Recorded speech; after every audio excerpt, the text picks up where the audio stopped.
Hey, Scott Fresener here with the T-shirt report, and this is episode number 19 with my good friend Richard Greaves. And Richard is actually, you're wearing long sleeves today. You said that we got up and it was a little chilly. 60 degrees. I remember our winter shows in like January when you were bundled up. I got another shirt. I got a Bourdain shirt underneath. So there's What? Show that one again. That's like the simple. Oh, that's the Bad to the Bone tour shirt. Holy. That's the crap. well. This is a test shirt. Oh, I see. We all have that, don't we? It's a shirt with 11 designs on it. Yeah, somewhere. Hey, what's the shirt hanging behind you, though? It looks like a movie strip or what is that? Oh, I keep forgetting. So this is, so you can hear me. This is done for the U.S. Postal Service in the 90s when stamps were only 32 cents. So Universal Studios were honored with movie monster. I think so. Where you get the Frankenstein, the Mummy, Phantom of the Opera. Who printed that? Did you print it when you were at Coastal? This is done at Coastal Printworks, right? North Hollywood, California, and we actually did quite a bit of full color process printing of stamps for the post office. Who did your SEPs for you back then? I mean, you weren't using Campos then, were you? Yes, definitely using Campos. Oh, in fact, to be very braggy, when I first came there, they wanted me to, my initial, order of arms was to improve their full color process. Right. And I visited there before, and I said, True Tone from Union Ink and Campos. And they said, well, our separator right here in town, he does us a very good job, and it's very, it's $170. And I went, it's $170, but it looks like $170 separation, because I think Campos at that time was maybe charging $400 to $500. Yeah, probably so. Not $1 range like I talked about on the Mofoco shirt a couple of weeks ago. So I paid, meaning I got Campos to do it for free. I paid, and we sent, they sent the same design to the $175 guy and to Campos, and we set the job up and ran half of them with their inks and their SEPs, and then we used True Tone and my SEPs, the Campos SEPs, and after that, all the employees wanted Campos to do the SEPs, and they wanted the Union ink. It was a huge triumph for me, and they all of a sudden understood, oh, it took you 20 minutes to set up? That includes putting the screens in the press? So... Well, before I did T-SEPs and fast films, I used to write. I wrote an article that was a very simple article, "The Secrets of High-End Printing." In fact, I'm going to talk later. I'm doing a seminar on that at the SGI. But my secrets were very simple. Number one, proper SEPs, and I gave Jeff Campos's address. I'm with you. Number two, Union True Tone. It was easy. Number three, good shirt. Number four, proper screen making. Other technical stuff that was a given. But the first things were good SEPs and use the right ink, and you'll be a high-end printer. And anyway, so now I'm doing a seminar on that same topic, but now I've got to kind of spin it. Well, you don't need to buy T-SEPs, but if you buy it, it's kind of cool. It'll help you out a little bit. So anyway, hey, I'm wearing a Fender shirt. I play guitar. It says Fender. I'm not sure I've worn this before. It's actually got some gel on it down here. It's actually kind of a multimedia kind of a thing. And now, is that an all over print? Was it printed when the shirt was flat? I don't. Or do you think what? It might have been. I didn't print it, and looks like it goes over on the sleeve. It does. Yeah, I think it does. This is an homage to Leo Fender, whose birthday was yesterday. He passed away in 1991, but it's a big deal on the internet that it was Leo's 75th birthday, and he is the father of the solid body, electric guitar, blah blah blah. And I was reading the wiki about him, and he made the first bass guitar because the bass players were then competing with the electric guys and they weren't loud enough. He made the first bass guitar. I owned a 1962 Fender Jazz bass in 1964 that I think I paid a few $100 for. I sold it a few years later for a few $100. That guitar now, that was an original 62 Jazz bass. You talk to a bass player, you say, I owned a 62 Jazz, and they're like, oh God, can I touch you? Where is it? Yeah, you go to Vintage Guitar Magazine now, $20,000, $30,000 for all those early era, So that's what I'm wearing is my Fender shirt because it's a real lightweight shirt. I'm not really a V-neck kind of a guy, but anyway. What did you get when you sold that? A few hundred that bucks, piece? because I sold it, to my brother. I forget what the story was, but anyway, so that's my claim to fame. Whenever I see a bass player, I usually go, in the day, I owned a 62 Fender Jazz, and I go, oh my Yes, God. but does your brother still have that 62 No, Jazz? no, they're gone down the road, So Okay. anyway, but you don't have Windows 10 on a box yet. You're No, I did get it on a tablet, my Toshiba oh, the tablet, tab, okay. and let me tell you the story. I tried to get it on this machine, which is an older Windows 7 machine, and it says that I'm hackable for it, but it didn't say let's do it. So I was eager. So I went out and I reached out, and there is a download site on the Microsoft website that says, sure, you can download the entire ISO. I built an ISO. I built a thumb drive to restart it later on, and I installed it, but none of the drivers really updated well. Mhm. And from other people that I know that have updated, that if you wait until you get the invitation, like I did on the Toshiba tablet, and I've turned it off on this machine. I do not want Windows 10 on this machine, not for another 6 to 8 months, and then I'll probably upgrade this one. But until I've got another master machine, I'm not experimenting with Windows 10, because when I looked at the tablet, I didn't recognize anything.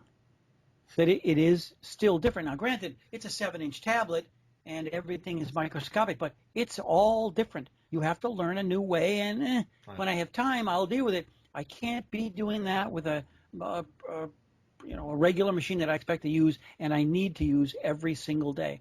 So I always buy a laptop, or I always buy another machine and set it up, and that's what this one is supposed to be for. And I've got other machines that I can sacrifice. I suggest people also do the same thing. Don't be the bleeding edge guy. I don't see what the real purpose is. No, I went online to check it out, and it looks like people are saying that it's easy to restore back. They makes a folder called Windows.old, and if you don't dump that, then you can restore back. But I'm with you. I'm busy every day.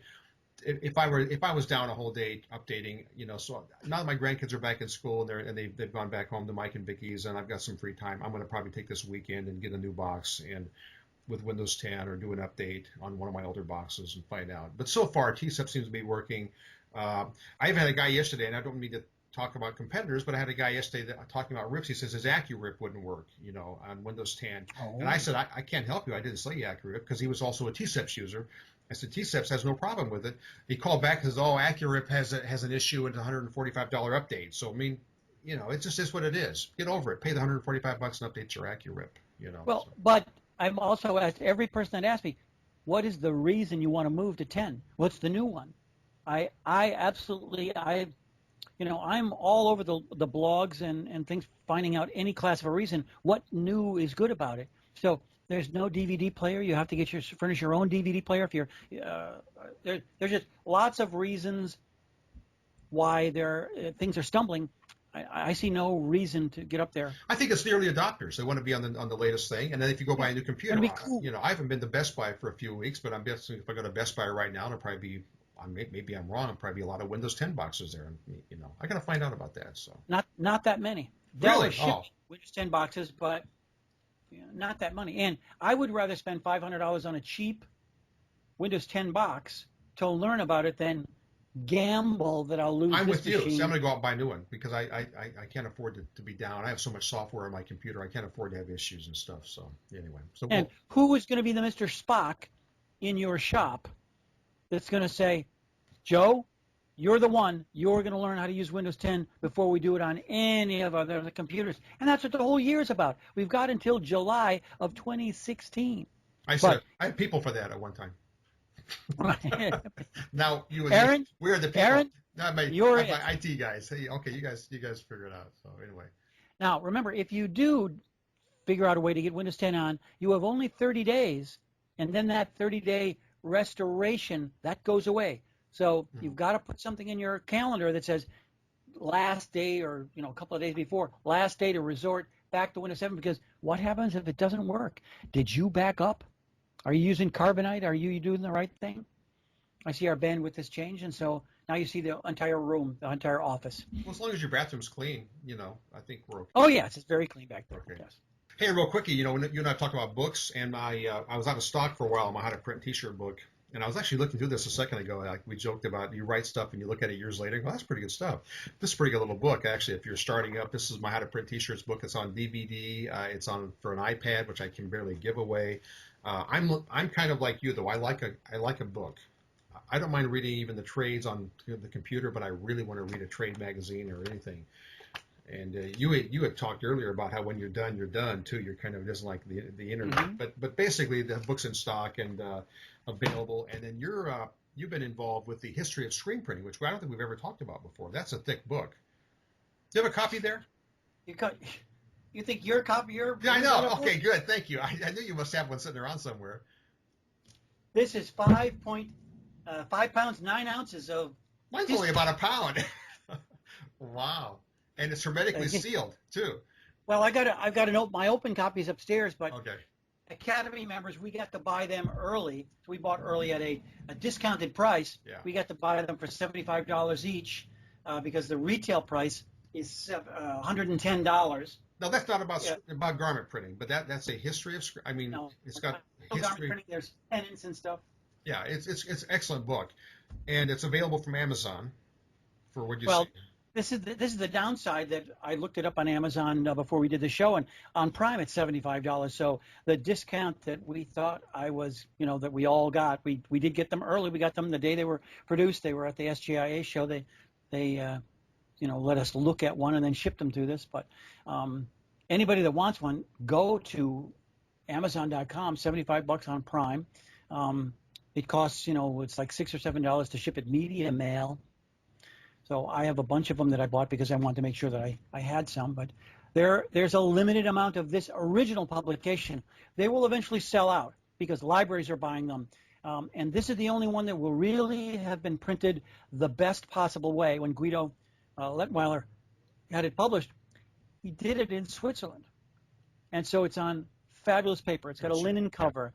It will never be this good again when they make a paperback version or another version. So if you're a screen printer and you are interested in the history, and this is real history, there's nothing like it. It's not, you're not going to sit down and read this before bedtime. I did on the one that I've got upstairs. I read the whole thing, and it took a long time, but I went through every page and really soaked it in. I'm interested in that, so I heartily recommend it. History of Screen Printing by Guido Lettweiler. Lengwiler. Also a member of the Academy. I'll show a graphic of the Amazon. My book's on Amazon too, so you think you can get used copies. I'm not sure if there's any used copies of those. Usually you see the thing, how many used are out there. Well, there are used copies, but they're like $150 or $200. Oh well, I'll get a new one but for maybe 75. they're signed. Yeah, it could they're signed. Yeah, I'll have to work on that. Hey, speaking of tech stuff, we weren't speaking of tech stuff, but you know that I have an Epson F2000 Sure. DTG machine, and this winter it sat in my home here in Bowling Green for 3 weeks untouched because Michael Fresener was snowbound 40 miles away and he couldn't get in to do the head cleanings. Now, Epson recommends doing head cleanings every 10 days, max or less. We've let this thing sit for up to 2 weeks, and it's fired right up, and nozzle check's perfect. 3 weeks was too much. That was the limit. So we've been struggling for a while with getting nozzles 3 and 4 of the whitehead even to open up. Dead, totally. So I call my guys at Epson, and of course I want to be a self-maintenance guy. I know how to do this. I'm Scott. I used to build these things. These are not serviceable by the user. Even if they're out of warranty, and that's interesting to know. I didn't know that it was not serviceable as far as replacing the head, replacing the capping things. They have lots of interchangeable parts now. They just pop right out. That was all smart of there. But to replace the head, that requires a technician to come out. You can't even buy the head that I could find. I went online to see if I could even find the head. Couldn't find it. Luckily, I was within 5 days of my warranty expiring. Even though they gave me the machine, it still had the year warranty. And the warranty, in fact, the warranty expired yesterday. The guy was here, so they contact their company, which is Service. I think it's called Service One or something. I forget the name of it. That's their outside contractor. They FedEx the parts in to me. The guy drove down from Louisville. This all happened within a day. Now, Epson is always. I've been a big proponent of Epson saying they're going to guarantee the head. They're going to give you overnight or 1 day service, and they did. They came through. The guy calls me. The head will be there at 10:30. I'll be there at about 11 o'clock. At 10 o'clock, the guy calls me. I'm here. And the head's not here yet. At 10:29, FedEx shows up. There's the head.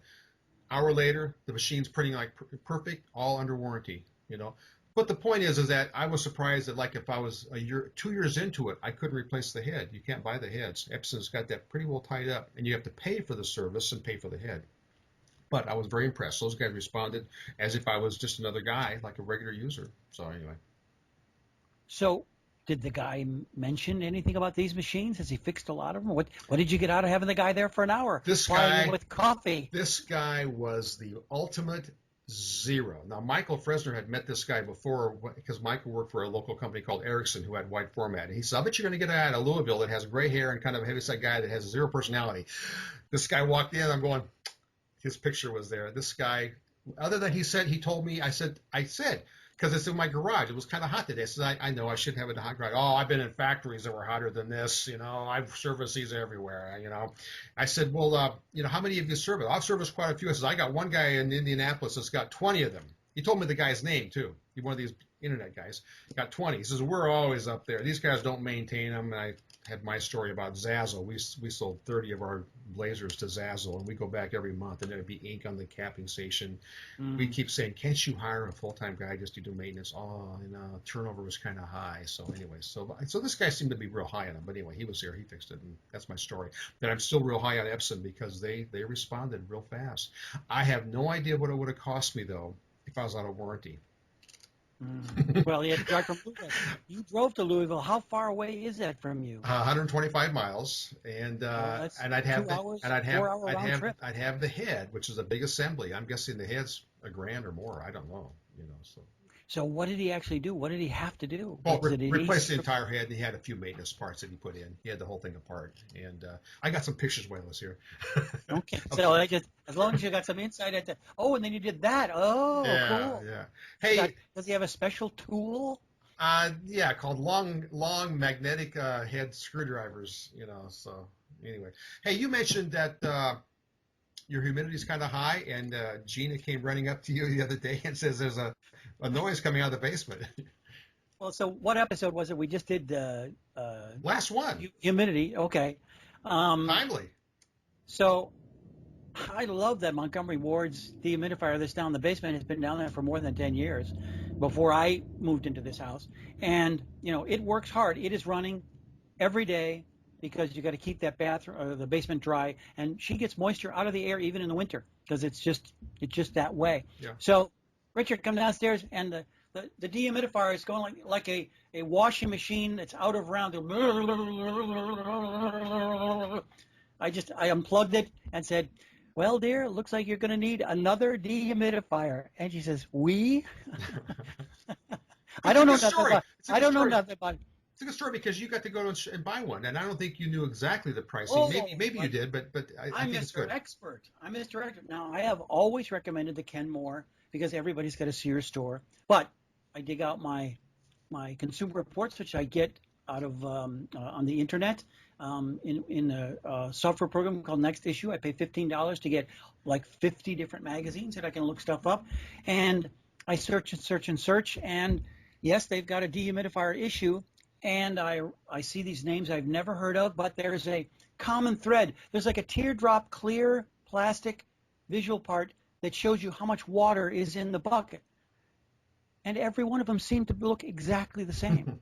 Yeah. So this is like computer parts that you get, and that Foxconn or something like that is making all the parts. So it's next to the iPhones. It's from Apple, it's from this guy, it's from that guy. So unfortunately, I think that everybody's just stamping their name that there's one company making dehumidifiers, and I would take the names and I would go into Amazon and prowl. So this no-name brand was supposed to be the best, and then you go in and I only look at the bad reviews, and it's plastic broke on second one, broke, hard to get the water thing out, and that was my biggest problem, that I've got to bend all the way over, reach down, and then take a drawer out, like taking a drawer out of a bad dresser drawer system. You know how it just doesn't slide in, doesn't come out, or doesn't go in easily, and when it's heavy with water, it's kind of a pain. But it's got a cute little handle. The old one, the Montgomery Ward, I'd lean down, grab it, lift it up just a little bit, and it was like the tank was like hanging on a hook, and it was a little hard to pour into the toilet when we would flush, but This one wasn't, it wasn't so bad. I've emptied it about 5 or 6 times. You reach in, it seems like there's only like a half a gallon of water. I bought the 50 pint, not the 35 pint that it reported. The Kenmore. You went to Sears. Yes, you're right. I went beyond the. So I prowled all these from Consumer Reports. That's it. Gina, get your coat. She knows what that means. Mm-hmm. That means I'm a little upset with the interweb, and we're going to a real brick and mortar store. So go to Sears store. It's only 16 minutes away. Happens to be right next to the Krispy Kreme. You're a slut. So, yeah, I was really going to go. So I go up, and there's a huge display, a gigantic display. I walk into that department, and there it is, $228 for a 50 pint dehumidifier, and it took longer to do the work order to fill out the cash register sheet than it did to get into the car, because a burly truck driver kind of a guy said, where do you need? Down to the dock. By the time I get to my car, he was down at the dock waiting for me, and it was easy to do. I also did some driving around.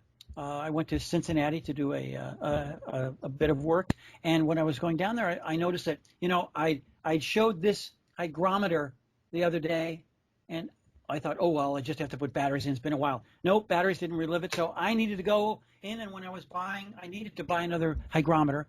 So when I was buying gasoline, I saw Lowe's over in the corner, so I went in, walked in, turned to the left, just like every Lowe's, they're all the same, and went in and bought a new hygrometer, $9, and it hasn't gone below 47%. Yeah, I see that. In the basement. Now, Gina doesn't want to give this up. She likes it down there, and she wants to know what's going on, but I think she's never understood that probably her basement has never gone above 40, or, never gone below 40%. We'll see what this new one does. You only had it for a day, so you're kind of... Well, it's been back here for like 3 or 4 days. Oh, okay, all right. I bought it before. You got a picture of it? You got a picture of it? Of the hygrometer? No. The humidifier. They all look the same. It looks like a white R2D2 kind of a thing with a little thing in it. But yes, I have a picture. I may have to get one of those for Bowling Green. I'll send you a picture. I may have to get one of these for Bowling Green. I don't have those in Arizona, so anyway. Well, the 35, which if you have now, granted, this is a big house, and there's no way that it's a 100 square foot, 500 square foot, or 700 square foot. There's a sticker right on top of the dehumidifier that says, if you're really thirsty, if you've got high humidity, you get a 700-foot room, you really need something bigger than this. Yeah. And believe me, her basement is way bigger than 700 square feet. So it's going to run all the time, and eventually I'm sure that, when the dog days of August are gone, it will get back to it. What'd you pay for the hygrometer? I paid $10 for the hygrometer. Yeah. But if you're in a shop, whether you're going to pay, $180 for the 35 or $228 for the third, get the 70. Mm-hmm. It's going to cost you maybe another even $100, but nothing. Faster you get the water out of that stencil, the better it will cure. So I don't want you to skimp, and I'm now going to recommend a 70 Kenmore, a 70 pint Kenmore unit. The one thing about this unit, if I was putting it in a screen shop, we only have one electrical plug down the basement that can handle the big electrical. It's 12 amps that it takes. And so we only have one that will actually handle this. The rest of them are 15 amps. So you need, it uses an awful lot of energy. It's just like an air conditioner. But it's got a contraption that just plugs right in.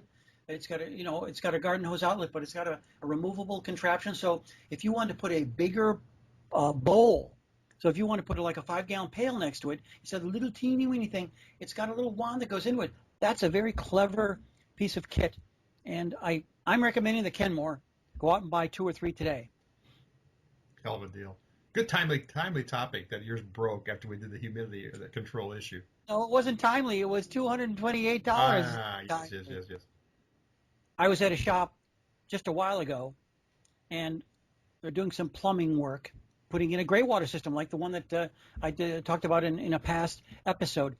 And the plumber was all for it. He liked the idea and had lots of good ideas. And it was then when I asked, you're a real plumber, what is the water volume that usually comes out of a shower? And he says 2 to 3 gallons.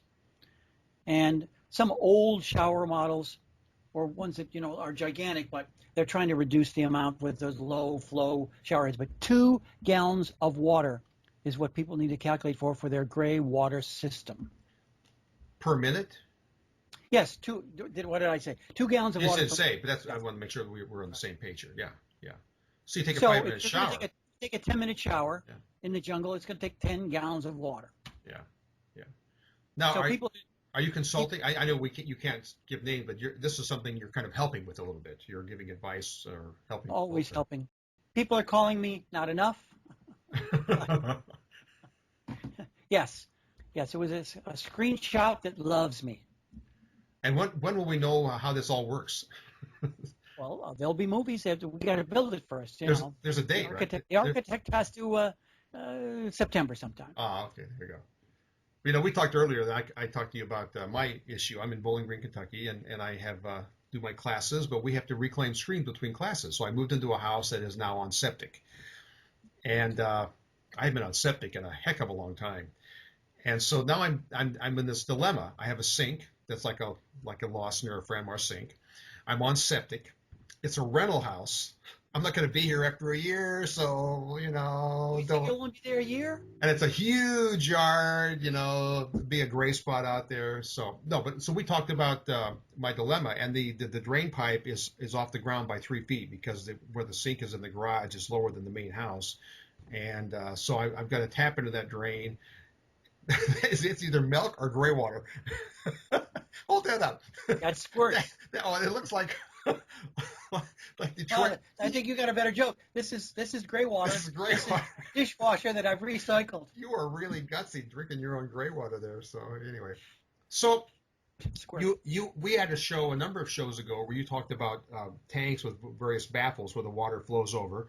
And so I went online to find a few videos and you talked about, as we talked earlier, just to recap, about taking a 5-gallon tank and putting a screen on it, a real screen, letting the water go through there to collect the solids, and then eventually the solids build up and you lay them out in the sun and you're empty or dry, they become a solid then, and you can then throw them away.